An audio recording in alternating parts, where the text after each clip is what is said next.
I divorced my wife 2 years ago.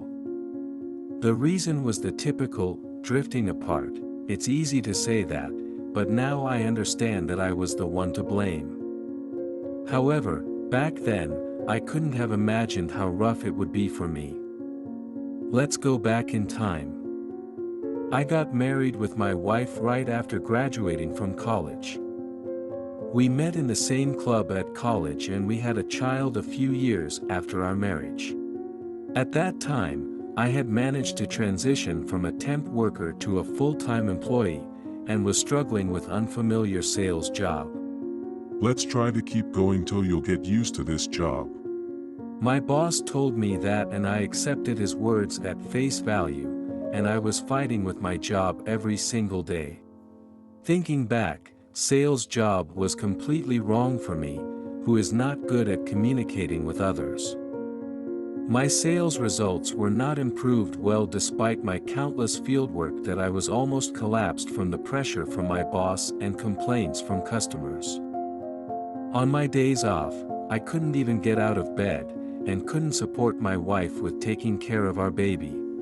Seeing me in such a state, my wife told me, "You can have a rest, I know you're having a tough time at work." Even though she was also struggling with balancing child care and her part-time job, I totally took her kindness for granted. I was terrible at carrying the baby and changing diapers.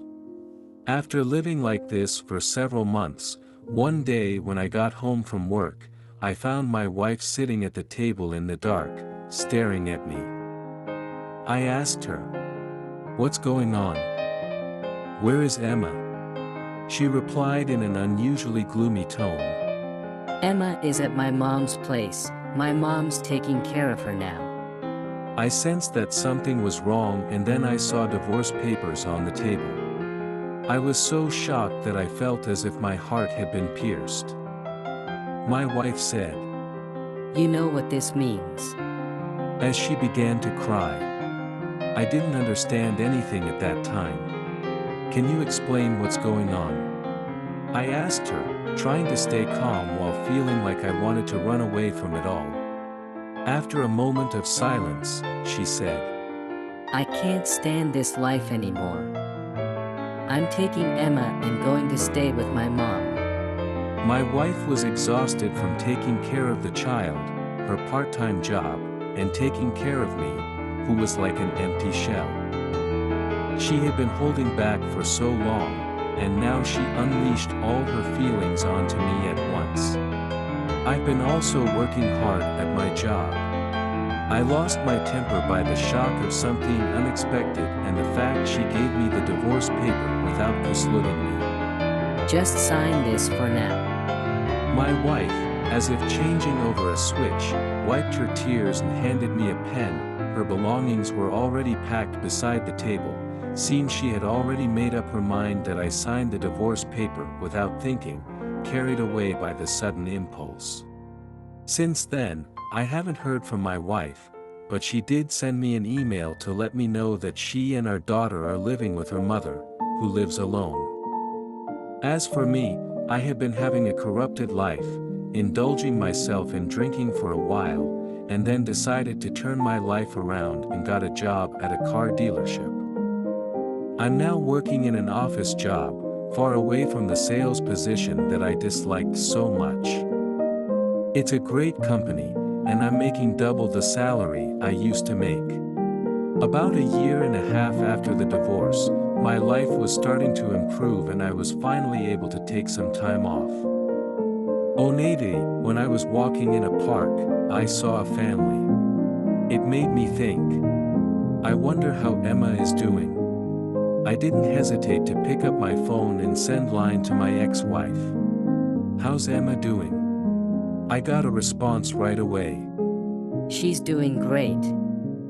She can talk quite a bit now." I really wanted to hear her voice, so I called immediately.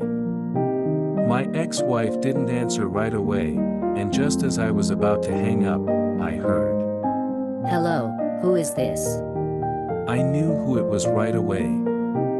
I was moved to tears hearing my daughter speaking, who I had only heard cry as a baby. "Is that you, Emma?" I asked, trying to hide the tremor in my voice, unable to stop smiling even though it was a phone call. It's Emma. Mommy. I could hear some rustling over the phone, and then I heard my ex-wife's familiar voice in the background. See, she can talk quite a bit, right? Hearing my ex-wife's voice for the first time in a long time, I cried again. That's amazing. She can talk now. We forgot about the awkwardness of our first conversation in a long time and had a lively chat about our daughter. From then on, I started exchanging line with my ex-wife, and we arranged to have dinner together with our daughter on the weekend. The night before, I was so excited to see my daughter and nervous to see my ex-wife that I couldn't sleep. My daughter, who I hadn't seen for 2 years, was incredibly adorable. The moment I saw her, I deeply regretted missing out on 2 years of her growth.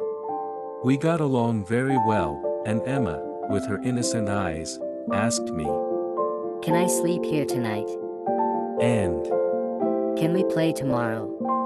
I was thinking away what to say to her, and then my ex-wife said, No, Daddy has to go home. I was glad she called me Daddy, but that there was still a gap between me and my ex-wife, as a matter of course. From that day, I began to visit my daughter with toys and cakes every time I had a day off. I felt that my ex-wife was slowly opening up to me. I looked forward to my once-a-week holiday, and I started reading various books and studying online to be a good father. It was all so fun. Being away from my daughter for 2 years, I felt a sense of excitement just being a father once a week, and I could work hard.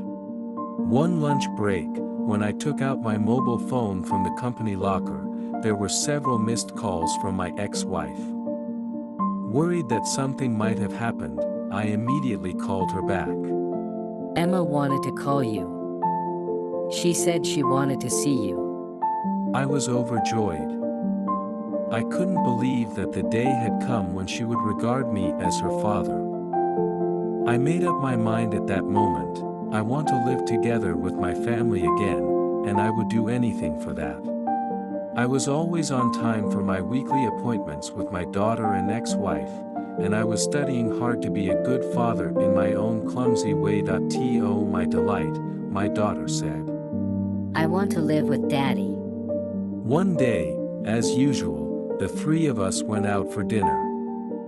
When it was time to say goodbye at the station, my daughter, who usually obeys her mother's words, started crying loudly. My ex-wife whispered in my ear. Can you stay until Emma falls asleep? I whispered okay, but I was more than willing to do so. We returned to my ex-wife's house, and when my daughter fell asleep after playing, I was about to leave when I heard. I love Daddy. It was my daughter's sleep talking. Both my ex-wife and I smiled at that. After living this way for 3 months, I plucked up the courage to ask my ex-wife, would you give me another chance? I want to live together with my family again. I want to see our daughter growing up. Wow. I've been waiting for this. She said, bursting into tears. Seeing her like this, I also couldn't hold back my tears. It turned out that she hadn't completely given up on me, but rather had believed that one day I would come to pick her and our daughter up, having regained my consciousness as a father. I heard later that at first, she indeed did not intend to get back together with me, but she thought it would be good if we could continue the relationship through our child, as Emma's parents. However, it seemed that she had noticed my gradual change from the first time I visited, and she had begun to hope for the day when we could live together again. But as she had initiated the divorce, she couldn't bring herself to propose a remarriage, and seemed to be caught in a dilemma between her and our daughter's feelings and her consideration for me. Now, Surrounded by my kind wife and adorable daughter, I am the happiest man. A little while after that, my wife and daughter returned to our original home. As I look at my adorable daughter's sleeping face, I reflect on my previous lack of awareness as a father and my selfish disregard for my family, and I feel that I never want to let them go again. I vowed in my heart to protect them and to watch our daughter grow up together with my wife.